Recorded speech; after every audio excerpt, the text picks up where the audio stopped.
have arrived at the pickup point, and this place looks amazing because there's so many camper vans.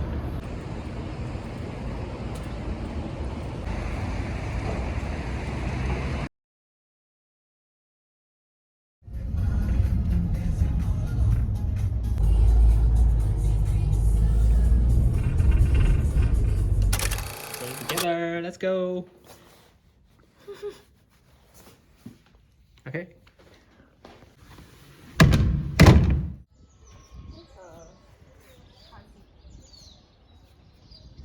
Car seat is in the back actually.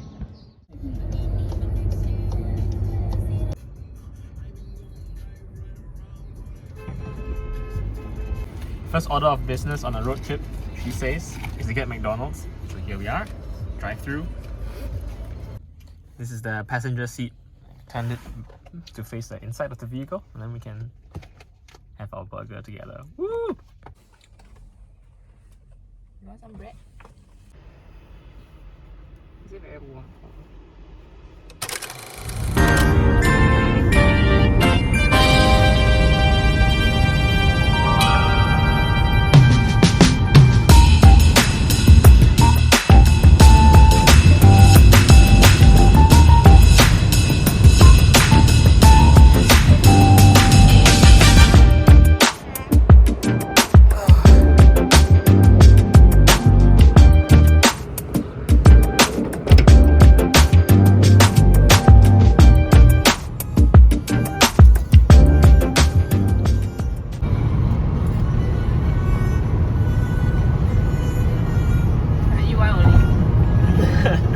One packet.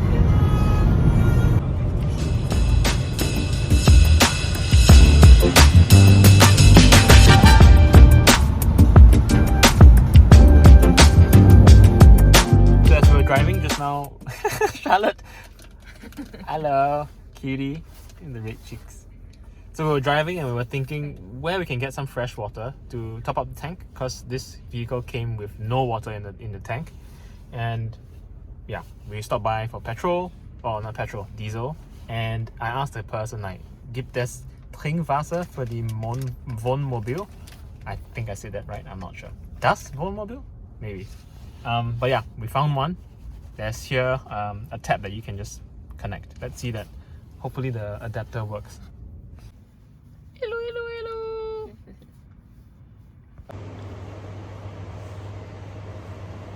Look, we can shower here, Charlotte. €3.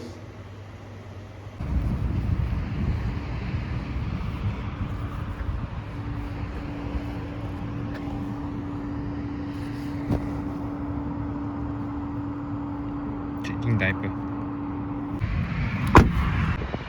Luft und Wasser, air and water. Wasser. There we go. Managed to get water. I think the tank on this vehicle is really quite small. It's only like 10 liters. Are you breastfeeding behind?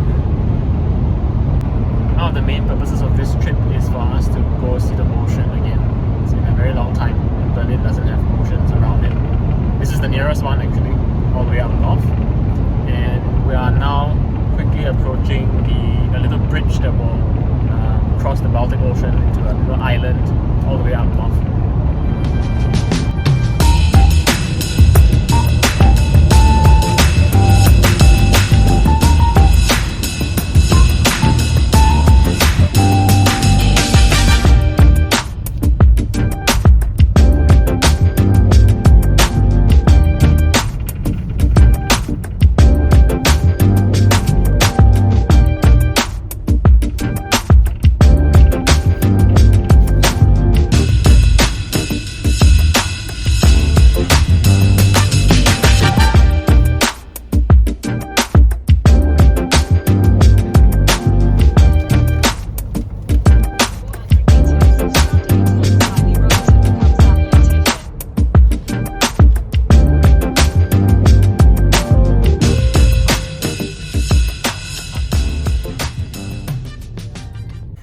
Found a parking spot for the night, all thanks to her.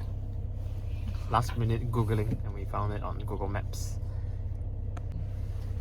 Oh, her is as in Mama. not the kid.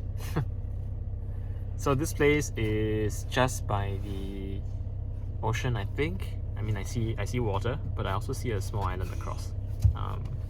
But yeah, it looks very chill, very nice. So this is where we're gonna camp for tonight. Camp in the vehicle, and I think so. I've paid €5, and I think that's enough for a whole 24 hours parking.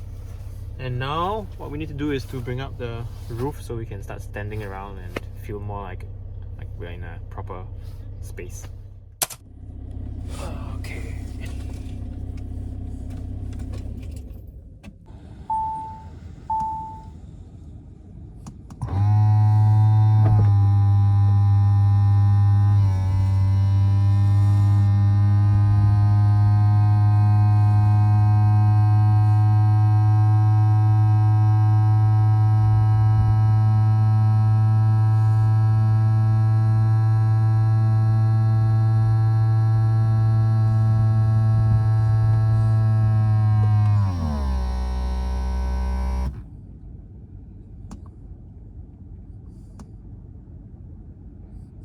Okay.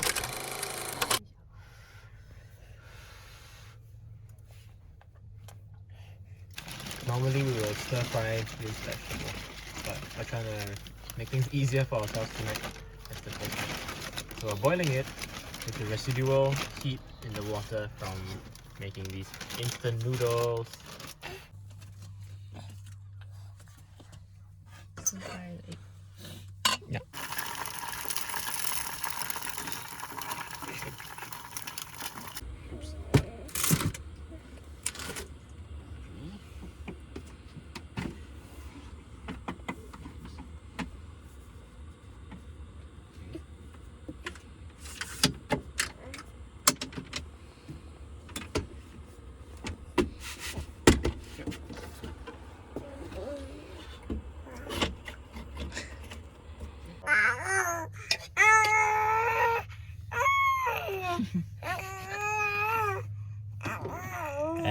Yeah. Yeah.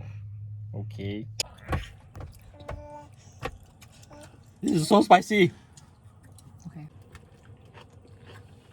Okay. Dinner? She had her dinner. It's there.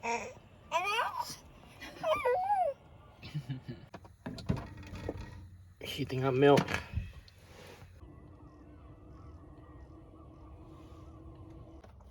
Apparently you can use this dining table also as a changing table. Huh? Okay, so it's 8:30, I think. Almost 8:30 now, which is very late. She needs to sleep. But I have to stop and talk to the camera and record some of my thoughts because we're trying to evaluate this kind of lifestyle too. First thing that I noticed is it's really like a tiny home kind of concept when you're living in Volkswagen, California like this. Just if you look around the apartment right now, you'll see just how squeezy everything is. Duvet covers, pillows, so those will go onto the mattress, I guess. That's the chemical toilet. The baby, this thing needs to fold down so that we can create a mattress area to sleep. Then above here is nice. I just put on the sheets on this thing. This is I'm not sure who's gonna sleep here, whether us or Charlotte. It's a bit colder up here right now, so maybe we will sleep here and then Charlotte will be below. The heater is coming here from here, so yeah. Then look at this.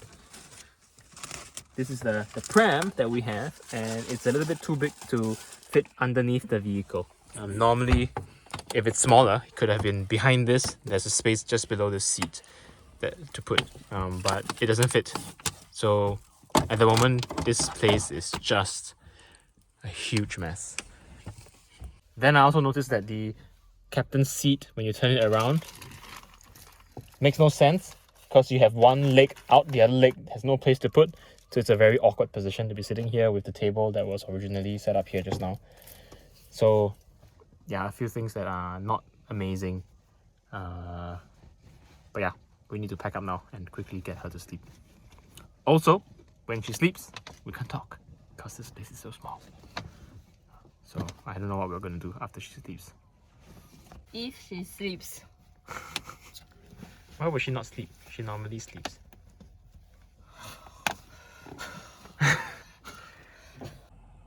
Where's your upper body? Hello! Hello! Take. Oh, take.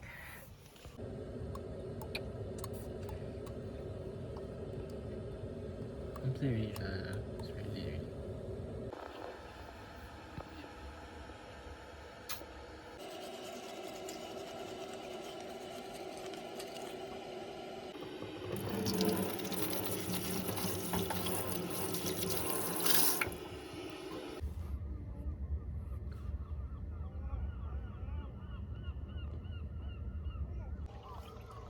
I honestly don't know if seagulls sleep.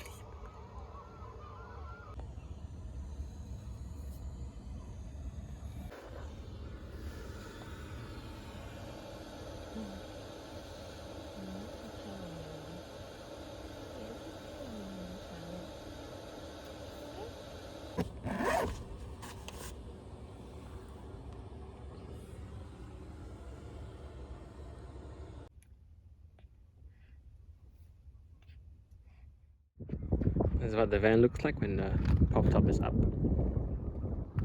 That's where we parked, and here's some water action.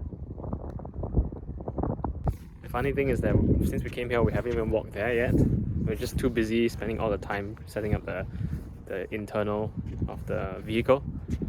It's honestly not that comfortable inside. We're reflecting a lot on whether this is something that we want to keep doing in the future or not. Yeah, it's a little bit too cramped inside.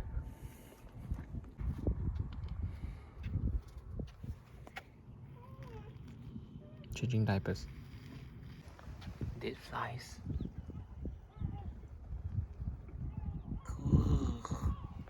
We forgot to bring a beanie for her, so we're putting a pants on top. Oh, we're trying different pants to see what fits. Also very tight. The head is too big. Yeah, better. This is better. See? Tired.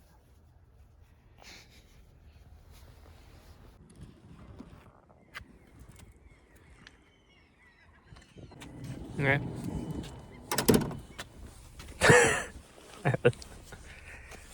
Let's go.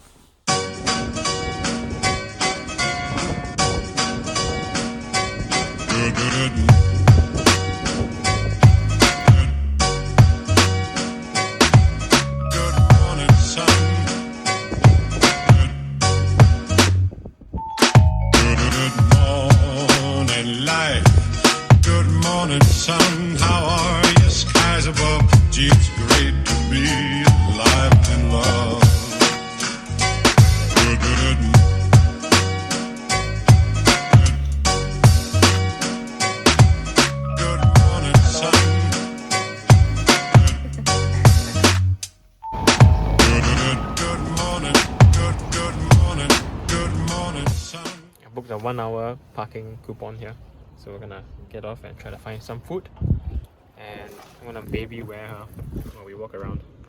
Oh, a real meal. How are you, skies above? Gee, it's great to be alive and love.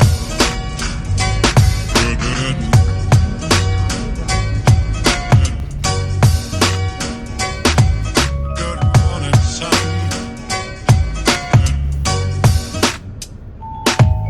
Good morning, light. Good morning, sun. How are you, skies above? Gee, it's great to be alive and love. Nice serving you, Keith. I think we have found our campsite for tonight. This is our second and only other night. The way it works here is there's a grey box. Let me show you. So there's a grey box here. Instructions on the left hand side, and this board basically says go to the grey box. Well, first find a lot, which we found. Go to the grey box, open it, and here lies pieces of paper for registration. I've put in the registration stuff, And I have €6 here, which is the cost for a night. Currently it's low season, so it's €6. The price changes for seasons. It goes to 12 and 15 euros per night, but now it's at the lowest cost. So yeah, I just put it in there, and then I guess we legitimately have that lot for tonight. There's also this little shed here is a toilet, so we won't have to go number 1 and number 2 into our own like chemical toilet, which is nice, really.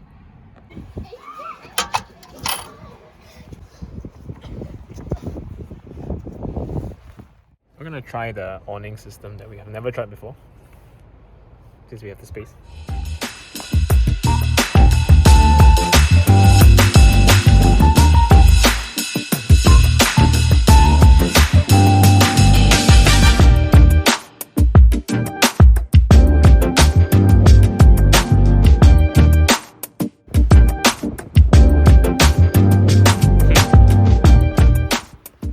This thing is surprisingly handy. It's not really meant for using in the car, but then it seems okay. We decided to use the seat belt to go around the back and secure the whole thing down. And there's like a waist belt to hold her down, but then she tends to sort of fall forward. So now we are putting this also additional, even though she's not eating yet, but this is gonna block her from falling. Ta-da! So one big problem that we are facing is that when we're trying to eat, we can't really put her down, or if she wants to nap, we can't really do anything else because she will take up the space. We're trying to figure out a place to we're trying to figure out a place to put her down to nap while we continue doing other things like eating. So she just came up with this idea of using the space behind here. That's where usually the mattress is folded up and kept hidden. Didn't think of using that at all because we were thinking of using the pop-up roof, which right now is up, but up there it's much colder. Like we just tried putting her up there for 2 minutes and her hands are freezing. So upstairs is out for now before she can get under covers safely. Long story short, we're gonna try putting her in the space behind. Let's see if she can sleep there. Okay.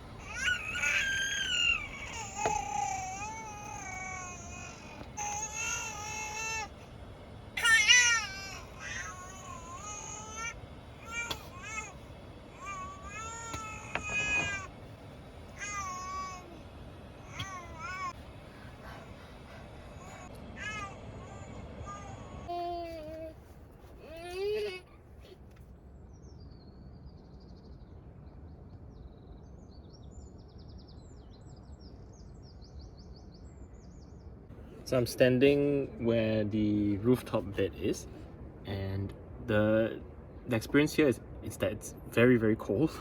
And we found out that it's because there's 2 flaps that cannot be sealed and they're letting in a lot of cold air. In fact, it's one on the left side and one on the right side, and air just goes and just creates this like positive flow of air, and it's all very cold outside, so it becomes very unlivable up here. But then yesterday she found out that we can find a way to kind of clog it. We basically stuff the t-shirt up there and the seams. I'm gonna take it down now because it's the morning already. So yeah, there. And by the way, that direction is facing the ocean right now, so the wind was really very strong yesterday. It's cold. And this side, another one, stuff the seams, and now I'm taking them down, and I can immediately feel the difference. There's already more and more cold air coming in, but good thinking.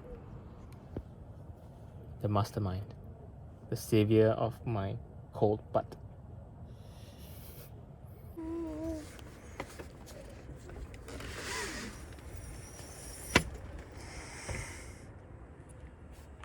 This is our breakfast, final breakfast before we head home. When the baby's eating. Peanut butter on bread.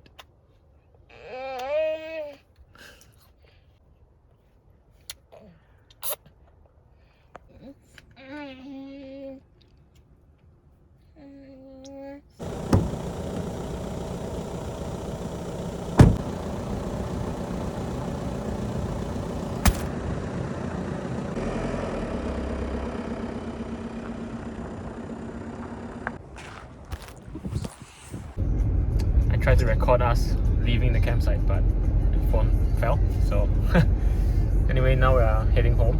380 kilometers from home. That was our last night. Everything is okay. Baby's a bit tired. So are we, slightly. And I'm getting mighty tired of your trifling ways and of listening to that jackass Bray.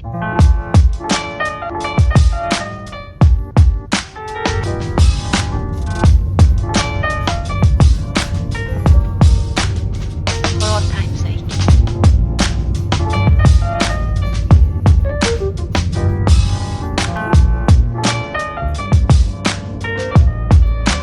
As time goes by.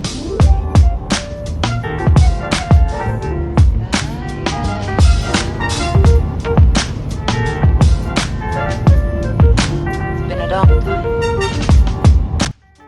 Lunch. And we're back in Berlin. Some of the old songs.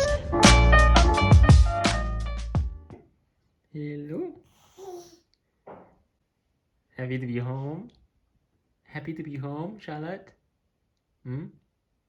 I am too. I'm now walking to go pick up Brownie from our friends who are dog sitting him for us. I just wanted to reflect on a few things to close off this trip. The first thing noteworthy that really shocks me a bit was the fact that diesel prices have gone up by quite a lot. It's probably due to the Russia's invasion or Putin's invasion of Ukraine. The last time we had a camper van trip, it was November last year, 2021. Prices per litre were €1.65. And this trip, it was €2.25. So that's like 25-30% increase, which is a lot. Like, I didn't even top up half a tank of fuel, and it cost 70 something euros. Wow, it's really dark here. So what's hard to do now with her is that we can't really pull over to one of those like halfway houses to fuel up and eat as we want, you know.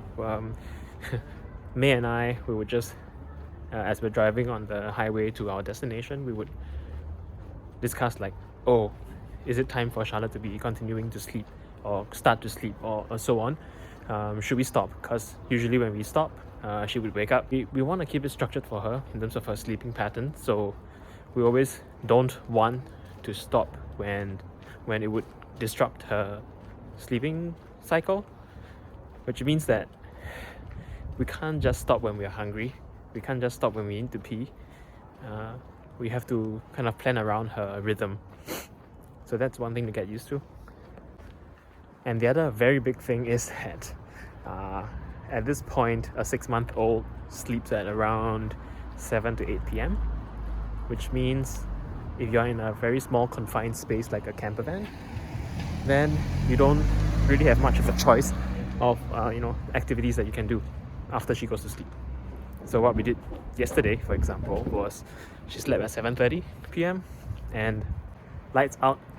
We had to whisper, like talking about how the trip is going, how we feel, are we tired, but we were literally just talking like this, whispering the whole time.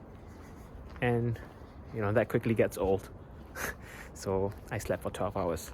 We both believe that there's a lot of things that can be calibrated away and to make this experience more pleasant in the future. Final reflection before I arrive at my friend's place. The Volkswagen California Ocean, the model that we were driving, is a great vehicle. It's small enough to feel like you're driving a normal car. It's a van, but it's really not that long. It's not that wide. It's definitely not very tall. So it's wonderful as both a city car and sort of a camper van. I think with a bit of calibration and learning, we'll be fine. This is going to be a great car if we decide to buy it. We don't know if we're going to buy it, but maybe. I'm not sure.